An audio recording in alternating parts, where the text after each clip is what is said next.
Bonjour, bienvenue dans ce nouveau Web Live MG. Aujourd'hui, on va parler de votre trésorerie, qu'elle soit professionnelle ou personnelle. Et vous cherchez des solutions, vous voulez en savoir un petit peu plus sur les conditions actuelles. Eh bien, nous avons à nos côtés deux spécialistes. Tout d'abord, Thibaut Destagnol, bonjour. Bonjour Laurent. Alors, vous êtes ingénieur patrimonial. Oui. Donc, vous connaissez toutes les solutions. On essaye. En tout cas, les meilleures, j'espère. Et puis, on retrouve traditionnellement dans cette émission Web Live MG, parce qu'on commence à en faire quelques-unes, Eric Luchet, le président d'MG.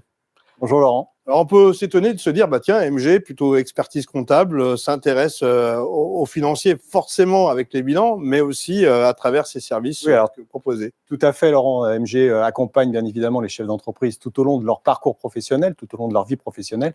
Et effectivement, l'aspect financier, l'aspect trésorerie, la gestion de cette trésorerie est extrêmement importante. Alors, tant professionnel que personnel. L'individu aussi est intéressé sur ces sujets-là, bien évidemment.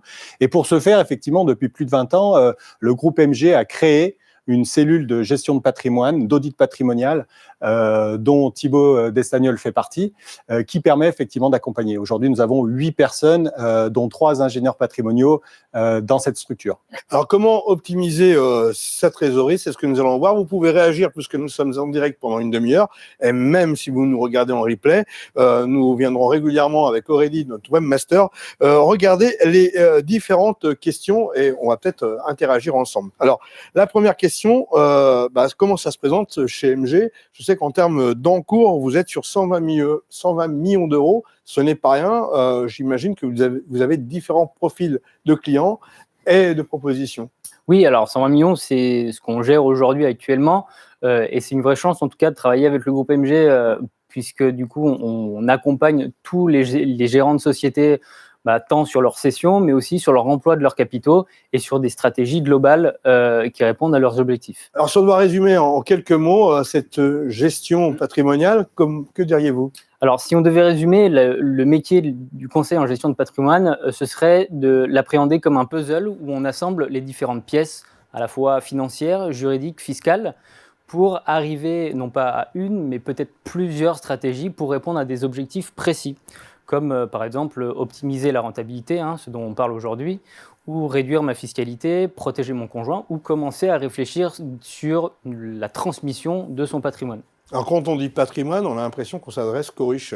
Mais en fait, c'est ouvert un peu à tous. Et puis, on est tous un peu riches de quelque chose. C'est vrai. Et c'est vrai que la gestion de patrimoine a une image haut de gamme, principalement due aux banques privées qui sont très sélectives. Bien sûr, plus on a un patrimoine important, plus les effets leviers sont importants. Mais en réalité, pas besoin d'être millionnaire avec 100, 200 000 euros de placement. On peut arriver déjà à avoir de beaux résultats. Donc, on s'adresse à la fois aux SPP+, aux chefs d'entreprise. Alors, premier cas d'école, quelqu'un vend sa société et se retrouve avec une belle trésorerie. Qu'est-ce qu'il peut en faire? Quelles sont les solutions pour l'optimiser? Alors, c'est un vaste sujet puisque on ne commence pas par déjà proposer un placement, mais plus par définir une sorte de cahier des charges en définissant et en répondant à des questions très précises comme un niveau de risque maximum à atteindre, à ne pas dépasser, une rentabilité peut-être souhaitée, une fiscalité aussi, bien sûr, la moins importante possible, et surtout une disponibilité des capitaux. Est-ce que je vais en avoir besoin dans l'année prochaine ou peut-être dans 10 ans? Et ça, c'est super important en termes de gestion. Oui, on parle souvent à ce niveau-là de support ou de véhicules relativement connus, le PEA, le fameux plan épargne-action, le contrat de capitalisation qu'on va évoquer tout de suite, et puis bien sûr, comme on dit toujours, le placement préféré des Français, le contrat d'assurance vie sur lequel on va revenir quelques minutes. Exactement. Alors, en fait, on a deux types de contrats. Le contrat de capitalisation, on l'a dit, et le contrat d'assurance. On essaye d'éclairer les personnes. Alors, ce sont deux types de contrats qui se ressemblent notamment sur la diversité des supports d'investissement qu'on pourrait trouver à l'intérieur, mais aussi sur la fiscalité des gains. Je ne vais pas vous embêter avec les calculs. L'assurance vie se démarque par contre sur la fiscalité successorale, donc c'est-à-dire en cas de décès, où là, on peut adjoindre ce qu'on appelle une clause testamentaire, qui est une sorte de mini-testament qui va définir à qui on transmet ses capitaux. Et au niveau fiscal, on peut exonérer de toute fiscalité successorale 152 500 par bénéficiaire. Voilà. Ça, c'était un premier point. Oui. Alors après, on peut se poser la question de ne pas commettre d'erreur, parce que c'est toujours un peu compliqué de laisser son argent à un gestionnaire de patrimoine, par exemple. Donc, s'il y a des erreurs en tout cas à faire, notamment sur le plan financier, ce serait de ne pas céder au chant des sirènes qu'on pourrait trouver en publicité à droite à gauche, vous garantissant du 10% par an. En finance, il y a un principe, c'est que toute performance a une contrepartie en risque, et d'avoir une garantie de rentabilité élevée, ça doit plutôt éveiller des soupçons et bien sûr de prendre beaucoup plus de précautions, parce que là, dans ce cas précis, le diable pourrait se cacher dans les détails. Alors, il y a différents types de clients, j'imagine, ceux qui veulent prendre du risque pour ramasser un peu plus, si vous me permettez l'expression, puis ceux qui se disent j'ai gagné mon patrimoine avec les années, je vais pas te faire n'importe quoi. Cette gestion des risques, ça s'étale en différentes phases, c'est ça? C'est ça. 6 ou 7? C'est ça, exactement. C'est pas une échelle qu'on invente, bien sûr, elle est réglementée. Et on passe du plus sécuritaire avec le 1 sur 7 jusqu'au 7 sur 7, où là on est sur du marché action, avec un risque de variation et tous les risques qui pourraient être associés. Ça veut dire que sur 1 sur 7, on va être sur un taux qui est proche de l'inflation ou bien en dessous, et puis à 7 sur 7, on peut peut-être doubler la mise, je ne sais pas. On prend plus de risques. C'est pour ça, tout à l'heure, on parlait d'un véhicule qui est le plan d'épargne action. Le plan d'épargne action, c'est effectivement des investissements actions et qui, effectivement, derrière, génère un risque. L'intérêt du plan d'épargne action, c'est quand même qu'au bout de 5 ans, les intérêts capitalisés, s'il y a eu gain, sont totalement exonérés d'impôts. Donc, quelque part, il y a quand même aussi des intérêts. Donc, d'où l'utilisation du véhicule est très, très important. Et c'est vrai que la fiscalité là-dedans joue un rôle énorme. On parle souvent, traditionnellement, de rentabilité. Combien ça t'a rapporté? 1%, 0%, 3%, 4%. Mais si je place mon argent avant, par exemple, 70 ans ou après 70 ans, ma fiscalité sur un contrat d'assurance vie est totalement différente. Si je prends un exemple très concret, quelqu'un qui aurait 300 000 € à placer et qui utiliserait le support de l'assurance vie, en ayant 2 enfants, si la même personne venait à décéder, la totalité des 300 000 € serait exonérée de droits de succession. C'est-à-dire qu'aujourd'hui, on a 152 500 € exonérés totalement en droits de succession par bénéficiaire dans le cadre d'un contrat d'assurance vie. Si ces mêmes 300 000 € n'avaient pas été investis par l'intermédiaire d'un support contrat d'assurance vie, alors ils auraient été soumis en totalité aux droits de succession, et ça peut très très rapidement aller jusqu'à 45%.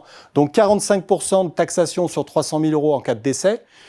D'un autre cas, si j'ai bien interprété dans le cadre de mon assurance vie, que je l'ai bien utilisé, je suis totalement exonéré. Il est clair que à l'intérieur, et Thibaut va nous en parler, de ce contrat assurance vie, quels supports sont choisis, et là on parle vraiment de rentabilité et d'optimiser le pourcentage pur de cette trésorerie. Pour autant, on se rend bien compte que le choix du support est extrêmement important, parce que j'allais dire naturellement, la douloureuse à la sortie, elle peut être très très importante et elle peut vous manger un petit peu la rentabilité que vous avez pu avoir sur les 10 produits.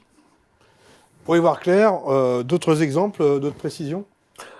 Sur l'aspect fiscal, c'est vrai que Eric a déjà bien parlé du coup de tout l'aspect successoral, et c'est vrai que plus on multiplie les bénéficiaires dans cette clause, qui est trop souvent négligée par les intermédiaires financiers classiques, on arrive quand même à exonérer un capital qui aurait été fortement fiscalisé. C'est déjà une performance immédiate.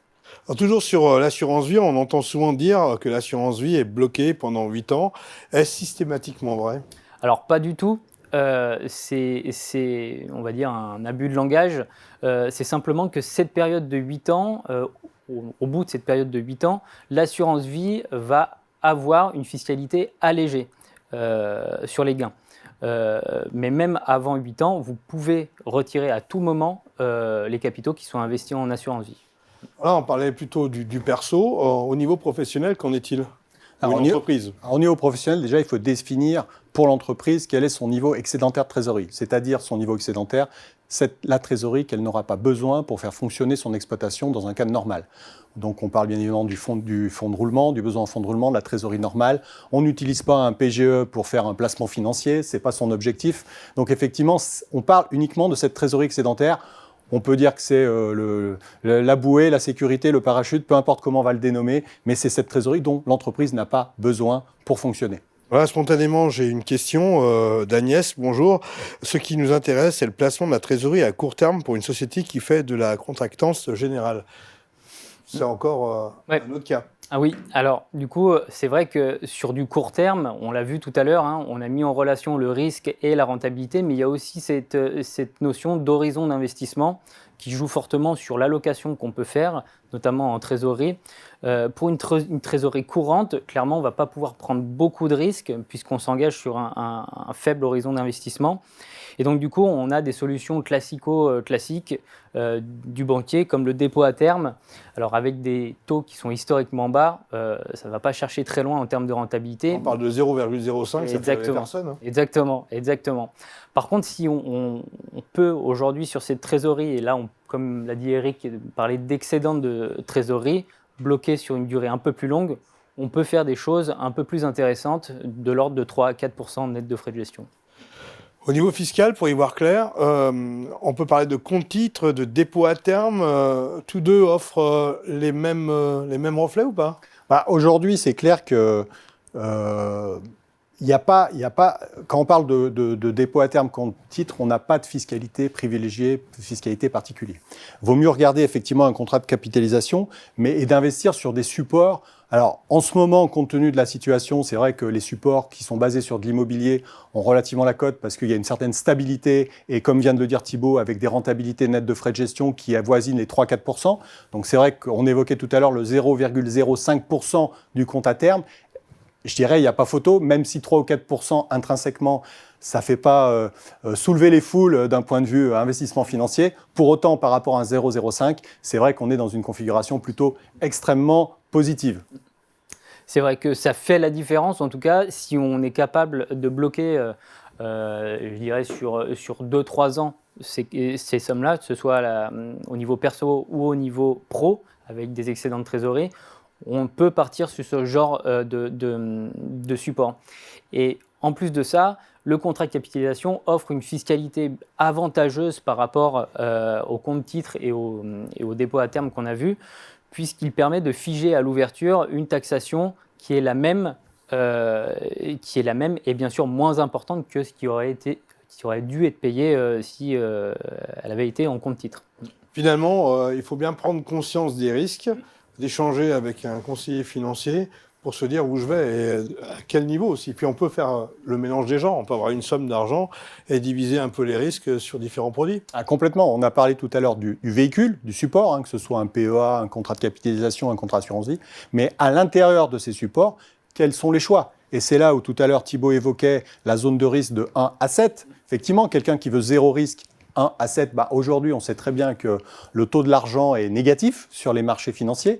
Donc aujourd'hui, la rentabilité sera nulle ou quasi nulle. Si maintenant j'ai envie d'avoir un petit peu plus de risque et que je monte dans les degrés, si j'arrive à 7, c'est que j'ai un profil très risqué, je peux gagner beaucoup ou perdre beaucoup. Alors, on va prendre un exemple concret, un profil que vous nommez défensif, messieurs. 3 sur 7, donc on est moyen dans les risques, voilà. Un horizon d'investissement d'au moins 5 ans, quelle performance peut-on imaginer obtenir? Alors là, du coup, on est sur un cadre défensif, donc le but, c'est pas de prendre du risque, donc d'avoir des variations en termes d'encours. Et là, l'investissement se ferait principalement aujourd'hui en immobilier, c'est ce qui paye le mieux, c'est-à-dire qu'il y a la meilleure des rentabilités avec le minimum de risque, et on serait de l'ordre du 3 à 4% net de frais de gestion, et si on le fait au travers d'un contrat d'assurance vie, c'est encore mieux, puisque les intérêts ne sont pas fiscalisés tant qu'on ne retire pas d'argent. Voilà. Je voulais revenir sur une question qui revient souvent, parce que là, on parle de produits qui sont avérés sûrs, que vous connaissez très bien, puis on cherche souvent la voie à l'étranger. En Suisse, par exemple, on est à côté, ça va de Savoie. Qu'est-ce que vous en pensez? Est-ce que les banques suisses ont des propositions plus attrayantes, différentes, que ce qu'on peut voir sur notre hexagone? Alors, je pense qu'au niveau des banques suisses, il y a certains avantages. Thibaut va peut-être mieux répondre que moi. Après, les produits, quand on est sur du marché international ou même du marché national, on parle des mêmes produits en termes de rentabilité. Pour autant, effectivement, aujourd'hui, placer son argent en Suisse, on peut y voir un intérêt, j'irais plutôt sécuritaire. C'est-à-dire qu'aujourd'hui, on sait qu'en cas de, je vais appeler ça un crack bancaire, si ça pouvait exister un jour. Nos banques françaises sont fort heureusement extrêmement sécurisées parce qu'effectivement, la réglementation française est bien plus sécuritaire que d'autres banques et donc qu'on a pu voir dans les grands cracks américains ou autres il y a quelques années. Pour autant, si ça arrivait, effectivement, la garantie légale est de 100 000 euros par personne. Donc aujourd'hui, ça reste une belle somme, mais ça reste faible pour certaines personnes qui ont des montants ou des capitaux. Si vous vendez votre entreprise et que demain vous encaissez 1 million d'euros, s'il y a un crack et qu'on vous rend que 100 000 euros, c'est vrai que ça peut interroger. Et à ce niveau-là, les banques suisses aujourd'hui n'ont pas de plafond, c'est-à-dire qu'elles vous garantissent, entre guillemets, le capital investi. Pas le capital placé, c'est-à-dire qu'effectivement, si vous placez sur des actions risquées et que l'action dégringole, vous perdrez bien évidemment votre capital, mais pour autant, l'argent investi par rapport à le point que je viens d'évoquer avant est plus garanti que sur le territoire national. Alors, sans aller au crack, on va prendre le profil de quelqu'un qui ose risquer un peu avec son argent. Ouais. Qu'est-ce qu'on lui propose? On est vraiment sur un profil risqué et du coup, c'est une question assez complexe à répondre puisque tout dépendra de l'investissement. Là, du coup, on rajoute une dose de risque, donc une dose d'incertitude. Et aujourd'hui, avec les économies et le marché actuel, on a peu de visibilité, notamment à cause du Covid, à cause de tensions aujourd'hui entre la Russie et l'Ukraine, l'éventuelle remontée des taux, que ce soit aux US ou en Europe.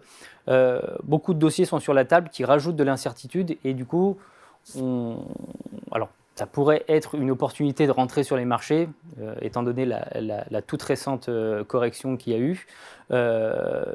Donc pour certains qui veulent investir en actions, il faut avoir le doigt sur le bouton, essayer de rentrer au bon moment, mais il faut parfois avoir le cœur bien accroché, puisque d'encaisser une crise comme on a connu pendant la crise du Covid, c'est des moins 30, des moins 40 en quelques séances. Donc, et la pire des choses, ce serait de vendre à ce moment-là.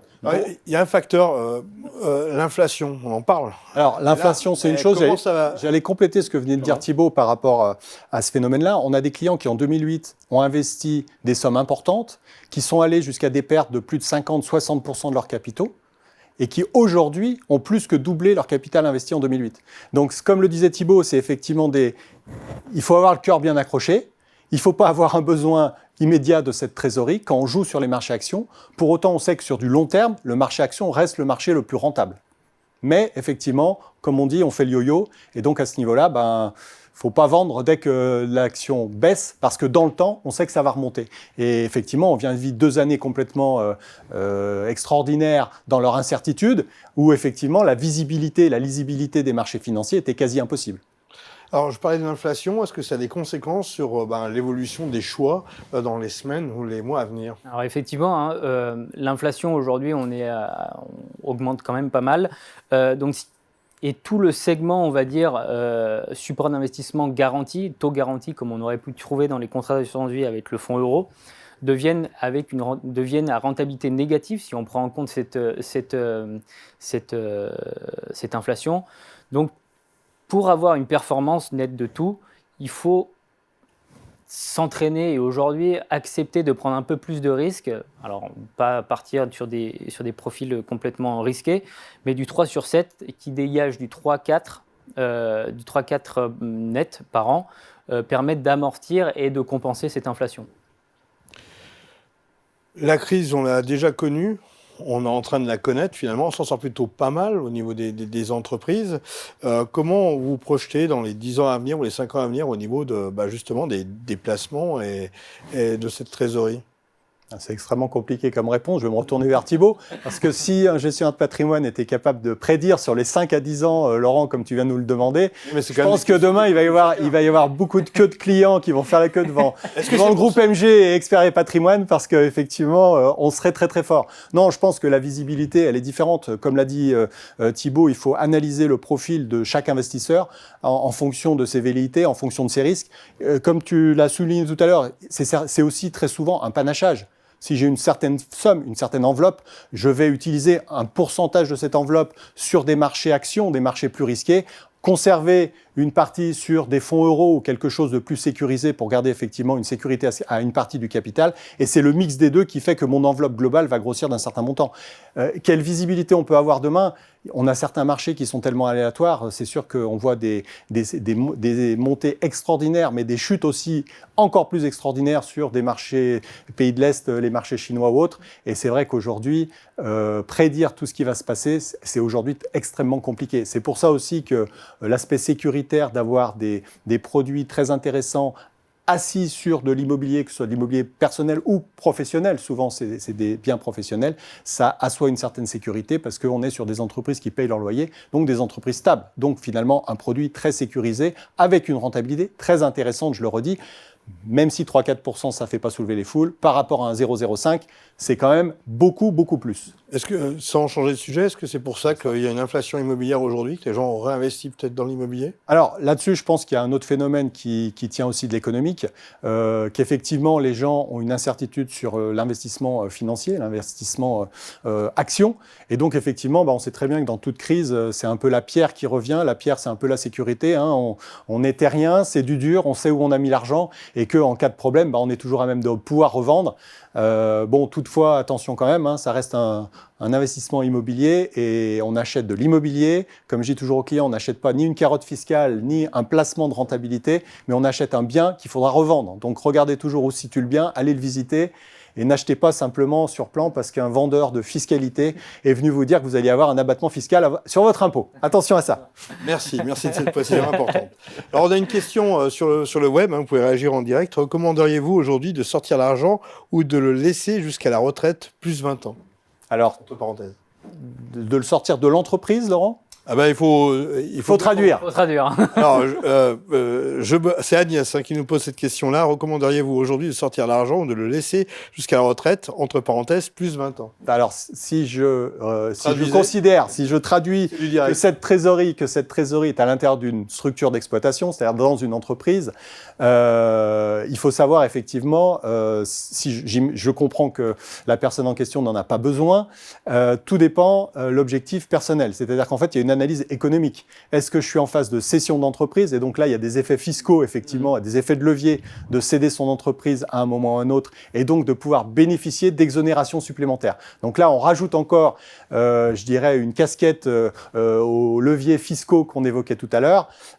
Pour autant, je vais laisser Thibaut répondre sur la rentabilité. Je pense que les supports, qu'ils soient à l'intérieur d'une société ou à titre privé, voilà, c'est plutôt de sortir cette trésorerie de l'entreprise va générer une fiscalité.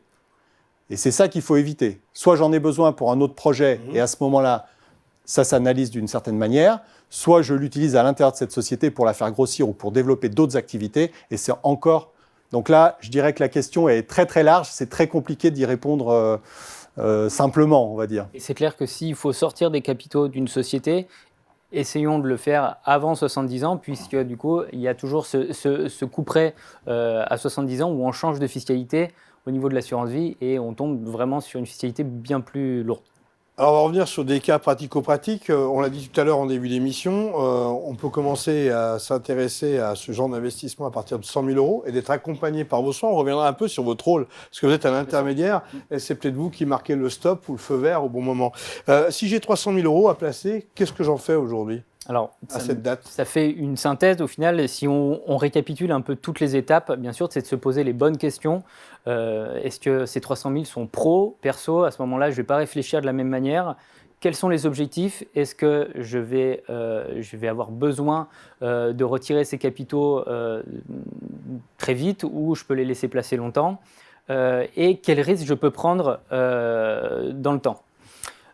Ensuite, c'est là où on va passer sur la construction vraiment d'une allocation. Donc, comme disait Eric, c'est de panacher un peu toutes les solutions entre du sécuritaire, de l'immobilier à mi-chemin et pourquoi pas un peu d'action pour arriver à un portefeuille qui ressemble au client pour arriver à une rentabilité prévue. En fait, Thibaut, vous êtes en train de nous dire qu'il ne faut pas mettre tous ses œufs dans le même panier. Exactement, c'est le nerf de la guerre. Très bien. D'autres précisions à rajouter? Alors, je voulais qu'on revienne sur le rôle d'un ingénieur comme vous, parce que finalement, il y a les geeks de la finance qui savent jongler, qui passent leur journée sur Internet. Ça prend beaucoup de temps, j'imagine. Oui, alors effectivement... Quel est l'intérêt, en fait, de passer par vous, pour être clair? Alors... de passer par un conseiller en gestion de patrimoine, il y en a beaucoup de types différents.